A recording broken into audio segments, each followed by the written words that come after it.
you very much. Councillor Gardiner. Thank you. I just don't have the dramatic skills of Councillor Hammond. We'll work on that. So rather than deal with crystal ball, I'm going to deal with the reality I've dealt with on this and other issues. James Bay is very, very densely populated already. And a comment was made the other day when we were talking about budget, gee, it's other people's money. Well, this is density in a place that's already probably over-densified. Like I said, it's 40% more dense than the rest of the city. And it also has very restricted roadways in and out. And I Googled the other day, not related to this, because another issue going on in the city, I think there were 8 daycares in James Bay. Bringing in a daycare, they're always welcome, of course, everywhere. But in this case, it's going to be bringing in more traffic, probably, to the daycare. This is a bad corner to put more traffic on. The only good thing, I think, for the city, or not for the city, for the residents of James Bay will be, well, for the ones on that side, will be, I don't think those buses are going to be able to zip around those corners anymore if you got a bike rail, a bike path there.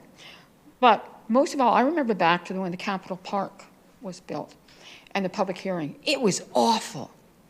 And I have to say, I helped steer that project. It's a very important project for James Bay.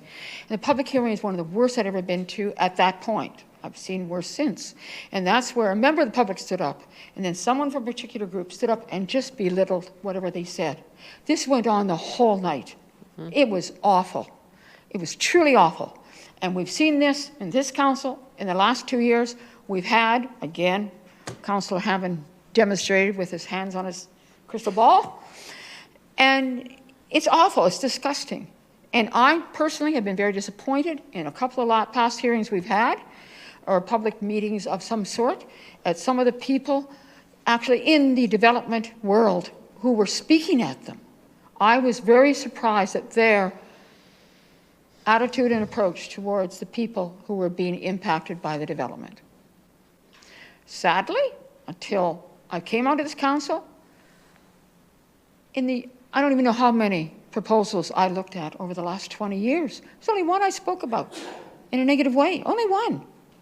And yet on this council, we have got this runaway train, and it's just not good for the city. It really isn't. And dividing people and dividing people and dividing people. And again, James Bay taking it, not where everyone else lives, but the James Bay residential community does not need this kind of density. They were very forward-looking where they settled, and there was a public agreement, and it was a negotiated plan, and it said that this is the property where we want family RK housing, which is really townhouse. And that was done years ago. And it was done for that reason and in recognition that we need some family housing.